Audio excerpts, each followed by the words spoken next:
आज के आधुनिक युग को भी पीछे छोड़ती चंदेल शासकों की 1000 साल पुरानी एडवांस तकनीकें, जिसमें उन्होंने उक्के डाली मेकअप किट, सिंदूर लगाती अप्सराएं, प्रेमी को लव लेटर लिखती महिलाएं और पर्स लटकाए हुई सुंदरियां, मंदिरों में मदिरा पान करते हुए कपल, एनिमल्स के साथ संभोग, कामुकता के शरीर पर निशान और संभोग के पीछे छुपे हुए योग। यही था उन शासकों का आधुनिक ज्ञान।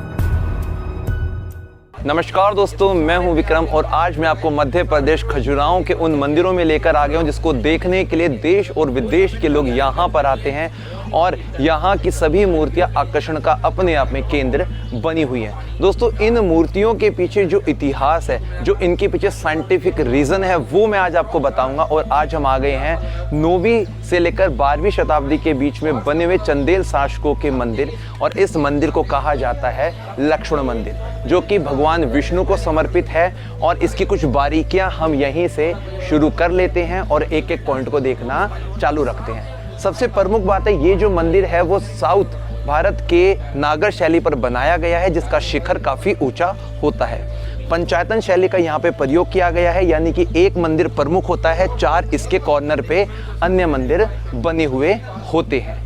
अब हम इस मंदिर के ऊपर जो उकेरी गई मूर्तियां हैं उसको समझने की कोशिश करते हैं कि क्या उसके पीछे का लॉजिक रहा होगा। जगती के ऊपर इस मंदिर को बनाया गया है और यहाँ पर देखेंगे आप, इस वाले हिस्से को कीर्तिमुख यानी कि नज़रबट्टू कहा जाता है, बुरी नज़र से ये बचाता है।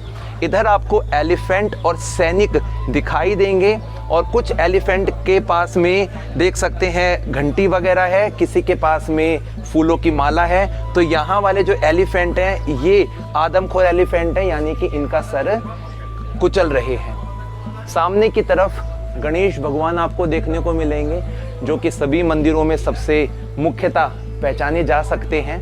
और अब हम बढ़ते हैं थोड़ा आगे की तरफ और कुछ बारीकियों पे आपका फोकस हम करेंगे ताकि आप इन सभी चीज़ों को समझ सके। ये हमारे इंद्रदेव हैं। सामने की तरफ आ जाइए दोस्तों आप और अपनी नज़रों को इस फर्स्ट पैनल में लेकर आइए। जो नाग कन्याएं दिखाई गई हैं ये भूतल के अंदर रहती हैं और इसके साथ में देखेंगे जो कपल है ये डांस कर रहे हैं दोनों, और इनकी डांस की जो पोस्चर है वो कितनी अच्छी बनी हुई है। हाथ में उनके एक इंस्ट्रूमेंट है और यहाँ पर देखिए एक ये जो महिला है ये शीशे से अपने चेहरे को देख रही है, अपने बाल बना रही है, जो कि भगवान शिव के उल्टे हाथ की तरफ देखने को मिल रही होगी आपको। राइट वाले हिस्से में देखेंगे जो एक महिला है, इसके शरीर पे जो कपड़ा है उसकी एक नॉट बना रही है या इसके हाथ में कुछ ये है। और अब आपकी नज़रें हम लेकर जाएंगे इसके ऊपरी हिस्से पर, जहाँ पर आपको 2 चीज़ों पे फोकस होगा। जो शार्दुल है, शार्दुल यानी कि जो शेर जैसा, ड्रैगन जैसा दिखाई दे रहा है, उसके राइट की तरफ आप देखिए जो महिला है अपनी बॉडी को किस पोस्चर में बना रही है। और इसी के साथ में लेफ्ट हैंड वाली जो महिला है कुछ लिख रही है, लेखापाल है वो, और वो जिस पोस्चर में खड़ी है, जो उसके चेहरे पे मुस्कुराहट है, इससे मालूम पड़ता है कि शायद वो एक लव लेटर लिख रही है, अपने प्रेमी को एक पत्र लिख रही है। अब हम इस मंदिर के अगले भाग की तरफ चलते हैं और यहाँ पर इन मूर्तियों की बारीकियों को देखते हुए हम इन चीज़ों को समझने की कोशिश करेंगे कि इनके पीछे का जो साइंटिफिक रीज़न था, जो इनके पीछे तंत्र ज्ञान था, जो योगासन की 84 जो अलग अलग विधियां बताई गई हैं, उनको यहाँ पर क्यों दर्शाया गया है। अब आप इस पहले वाले पैनल में अपनी नज़रों को लेकर जाइए और इस पैनल की शुरुआत हम कर देते हैं बिल्कुल लास्ट वाली महिला से, जिसके पैर में लगा है कांटा और कांटा निकाल रही है वो खींचकर। उसके चेहरे का जो भाव है वो काफ़ी ज़्यादा दुखद वाला दिखाने की कोशिश की गई है। नाग कन्याओं के साथ में जो आपको यहाँ पर एक संभोग करती हुई आकृति दिखाई दे रही है, जिसके हाथ और पैर के जो पार्ट्स हैं वो टूट चुके हैं, लेकिन आप इनकी ज़रा पॉइंट्स फिंगर पे फोकस कीजिए कि किस तरीके से जो मेल पार्टनर है वो अपनी फीमेल पार्टनर के एक बॉडी पर प्रेशर डालने की कोशिश कर रहा है और एक्यूप्रेशर क्रिएट कर रहा है। इसी चीज़ को यहाँ देखा जाता है कि जब लोग इसको प्रथम नज़र में देखते हैं तो उनको लगता है कि शायद ये सिर्फ और सिर्फ एरोटिक यहाँ पर मूर्ति कला देखने को मिलती है, लेकिन वास्तव में इसके पीछे का जो रीज़न है वो है तंत्र योग कला। उसके बाद में अब ये जो महिला एक खड़ी है, जिसके आप बॉडी को देख सकते हैं, ये अपने हाथ को पीछे की तरफ लेकर जा रही है और इसकी बॉडी पर है ना कुछ यहाँ पे स्ट्रेच मार्क्स बने हुए हैं। इससे ये साफ साफ पता लगता है कि लास्ट नाइट इसका अपने पार्टनर के साथ में संभोग हुआ है और उन स्ट्रेच मार्क्स को भी कलाकार ने दिखाने की कोशिश की है। बिल्कुल पतले से इसने कपड़े पहने हुए हैं, जिसके पैरों पर आज भी उस कपड़े की जो लेयरिंग है वो देखने को आपको मिल जाती है। राइट की तरफ आपको वन लेग स्टैंडिंग जो पोजीशन दिखाई दे रही है दोस्तों, ये योग की एक अवस्था है जिसमें मेल पार्टनर के जो फिंगर पॉइंट्स हैं उनको आप देख सकते हो। और इसी के साथ में आप यहाँ देखिए कितनी सुंदर सुंदर अप्सराएं, भगवानों को, देवी देवताओं को दिखाने की कोशिश की गई है। और इसके ऊपर वाले पूरे पैनल में आपको देखने को मिलेगा कि इसकी जो बारीकियां हैं वो चारों तरफ उकेरने की और बनाने की कोशिश कारीगर ने पूरी मेहनत और कहते हैं ना कि हर पॉइंट को उजागर करने की कोशिश करी है। अब हम आ जाते हैं इसके और आगे वाले हिस्से में, जहां पर कुछ और बारीकियों को हम पकड़ते हैं और देखने की कोशिश करते हैं। सबसे पहले मैं उस समय की जो मेल और फीमेल के आपस के एक दूसरे के मनाने के जो पैटर्न है उसको समझाता हूँ। यहाँ पर मूर्तिकार ने एक स्टोरी बताई गई है कि ये मेल फीमेल पार्टनर आपस में मिलते हैं, बातचीत कर रहे हैं, एक दूसरे को यहाँ पर मना रही है और मनाने के बाद में जब इनके बीच में क्लोजनेस आ जाती है तो उस क्लोजनेस का जो पूरे का पूरा व्यू है वो यहाँ देख सकते हैं। किस तरीके से मेल और फीमेल पार्टनर आपस में एक दूसरे की नज़रों में नजरें डालकर नोज से नोज टच करके संभोग के इस पोस्चर को देख रहे हैं यहाँ पर। और जो इसकी ये अटेंडेंट है, ये इस पूरे चित्र को देखकर, इस पूरी भावना को देखकर शर्मा गई है, इसलिए उसने अपना चेहरा दूसरी तरफ कर लिया है। अब आप अपनी नज़रों को थोड़ा ऊपर की तरफ उठा लीजिए और यहाँ पर सबसे पहले आप जब अपनी नज़रों को इस नाग कन्या के सामने लेकर जाएंगे तो उसके हाथ में मिरर है, शीशा है और वो अपनी मांग भर रही है दोस्तों, जिससे ये पता लगता है कि सिंदूर भरती हुई महिला देखी जा सकती है। इसके बिल्कुल लेफ्ट में जब आप आएंगे तो आप देखेंगे कि एक नग्न महिला और पीछे की तरफ एक शाही परिवार का एक पुरुष उसके साथ में संभोग कर रहा है। और ये महिला नग्न जो है, इसको हम कह सकते हैं कि लोअर डिवीज़न की है, इसीलिए इसके शरीर पर कोई भी जो आभूषण है वो नहीं बने हुए हैं। और इसके साथ में यदि आप लेफ्ट वाली महिला को देखेंगे तो वहाँ पर देख सकते हैं शीशे में वो अपने आप को देख रही है, मांग भरी है, श्रृंगार कर रही है। और थोड़ा सा इसके ऊपर वाले पैनल को भी आप देख लीजिए, जहाँ पर मूर्तिकार ने सभी विशेषताओं को दिखाने की कोशिश की है। और अब हम जाते हैं उस समय की क्रीड़ा यानी कि खेल को दिखाने की कोशिश भी यहाँ पे की गई है। महिला के हाथ में गेंद है और इससे ये मालूम पड़ता है कि वो इस गेंद के माध्यम से जो भी गेम खेलते होंगे उसको यहाँ पर उस समय की दिनचर्या के साथ में जोड़ने की कोशिश की गई है। इंसान के पूरे जीवन के अंदर जो 4 सबसे प्रमुख उसके उद्देश्य होते हैं, जिसमें सबसे पहले नंबर का आता है धर्म, दूसरा आता है काम, अर्थ और लास्ट में आता है दोस्तों समाधि यानी कि मोक्ष। उन सभी कामों को यहाँ दिखाकर लोगों को इन फ्यूचर के लिए एक मैसेज दिया गया है। अब आपको एक हम और स्टोरी दिखाते हैं। सबसे पहले शुरुआत यहाँ पर कीजिए। देख सकते हैं कि जो मेल पार्टनर है वो अपनी फीमेल पार्टनर के ऊपर लेटा हुआ है और नीचे इसकी जो पार्टनर है वो लेटी हुई है। दिन भर की यहाँ पे पूरी क्रियाकलाप दिखाई गई है, जिसमें अलग अलग एक्टिविटी दिखाई गई है। और अब आप आ जाइए इसके लास्ट वाले हिस्से में, जहाँ पर आप देख सकते हैं कि जो मेल पार्टनर है वो आराम से उस बिस्तर पर लेटा हुआ है। और ये बिस्तर भी देखिए किस पोजीशन का है, जो आज के टाइम में अपन गोवा जैसी बीच पर देखते हैं, समुद्र किनारे जो बिस्तर लगे होते हैं जहाँ पे आप रेस्ट करते हैं, वो दिखाया गया है। और साथ में यहाँ देख सकते हैं आप इनके संभोग के चित्र को भी पेश किया गया है। राजा किस तरीके से अपनी प्रजा को गलत काम करने पर सजा देता था और एनिमल्स के साथ में जो सेक्स है उसको भी दिखाने की कोशिश की गई है। सबसे पहले आप इस महिला को देखिए जो कि चौथे नंबर पर है, हाथ जोड़कर बैठी है और राजा इसको सजा दे रहा है इसकी गलती की। और इसी के लेफ्ट में अब आ जाइए थोड़ा सा, यहाँ पर एक पेड़, एक डॉग जैसा दिखने वाला और एक फीमेल, इन दोनों के बीच में जो संभोग हो रहा है वो दोस्तों किस चीज को शो करता है?